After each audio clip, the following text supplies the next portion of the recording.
Le mot cancer, ça fait toujours un peu peur, surtout quand on entend le mot malin juste à côté. Mais voilà, il se trouve que le cancer du foie, le plus fréquent chez le chien, cache une histoire assez surprenante, et même oui, plutôt optimiste. C'est ce paradoxe qu'on va explorer aujourd'hui. La question de base, elle est là. Est-ce qu'une tumeur qu'on qualifie de maligne, donc par définition agressive, peut vraiment être guérie? Ça semble aller complètement à l'encontre de ce qu'on pense savoir. Et pourtant, la réponse est oui. Oui, c'est possible. C'est un des retournements de situation les plus incroyables en oncologie vétérinaire pour une maladie qui touche pourtant pas mal de nos chiens âgés. Alors, comment ça se fait? Allez, on plonge au cœur de ce fameux paradoxe. On va voir comment une tumeur classée maligne peut, dans sa forme la plus répandue, offrir un pronostic excellent et parfois même une guérison complète. D'abord, décortiquons un peu ce nom. Carcinome, ça désigne un cancer qui vient des cellules de revêtement. Hépato, facile, c'est pour le foie. Et hépatocellulaire, ça nous dit que ça vient des hépatocytes, en gros, les cellules ouvrières du foie. Donc le CHC, c'est un cancer qui naît directement des propres cellules du foie. C'est le grand classique, il représente à peu près la moitié des cancers qui démarrent dans cet organe chez le chien. Pour bien saisir l'impact de ce cancer, il faut se rappeler à quel point le foie est central. Ce n'est pas qu'un simple filtre, non, c'est une véritable usine chimique pour tout le corps.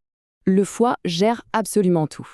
Il transforme la nourriture en carburant, il neutralise les poisons, il fabrique des protéines vitales pour la coagulation ou le transport dans le sang, il stocke des vitamines, bref, quand une tumeur s'y installe, c'est potentiellement tout l'organisme qui est perturbé.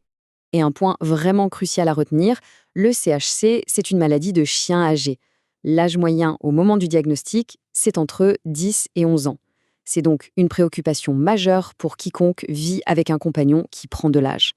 Et là, on arrive au cœur du sujet. Tout le pronostic, toute l'issue de cette maladie repose sur une seule chose, la forme qu'elle prend. Parce que le CHC n'a pas un, mais bien 3 visages très différents.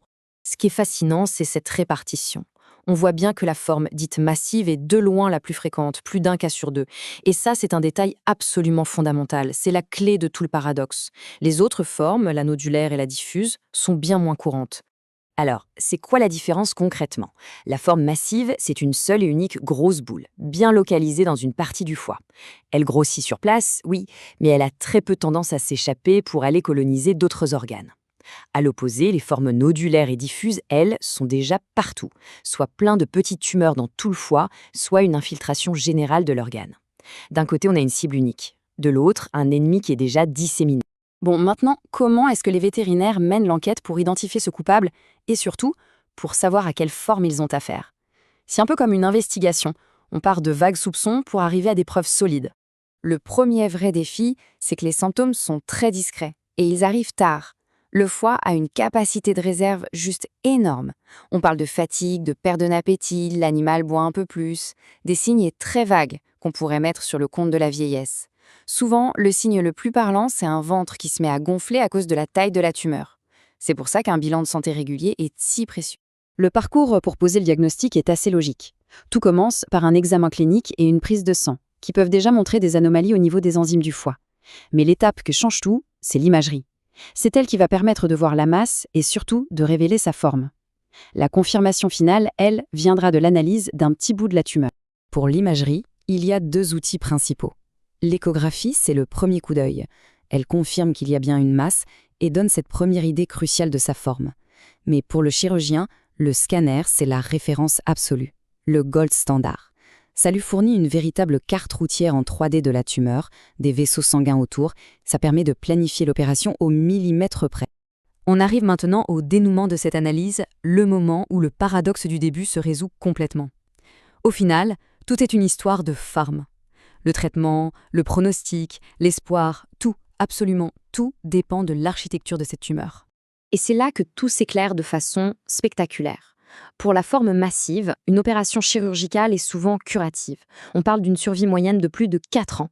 Mais pour les autres formes, la chirurgie est impossible, la chimio n'est pas très efficace et le pronostic est malheureusement très sombre, avec une survie de quelques mois. Le fossé entre les deux est immense. Plus de 4 ans. Il faut laisser ce chiffre résonner un instant. Pour la forme la plus courante d'un cancer qu'on appelle malin, une seule opération peut offrir des années de vie en excellente santé. C'est une nouvelle qui est vraiment pleine d'espoir en cancérologie. La conclusion des experts est sans appel et ça résume parfaitement la situation. Le succès ne tient pas à un traitement miracle sorti de nulle part, mais à notre capacité à trouver la tumeur le plus tôt possible, quand elle est encore sous sa forme massive et qu'on peut l'enlever. Et ça nous laisse avec une dernière pensée qui est aussi un message important. Face à un cancer qui reste silencieux très longtemps, mais qui est guérissable s'il est détecté à temps, la meilleure arme n'est peut-être pas dans une seringue ou un scalpel, mais simplement dans la régularité d'un bilan de santé chez le vétérinaire.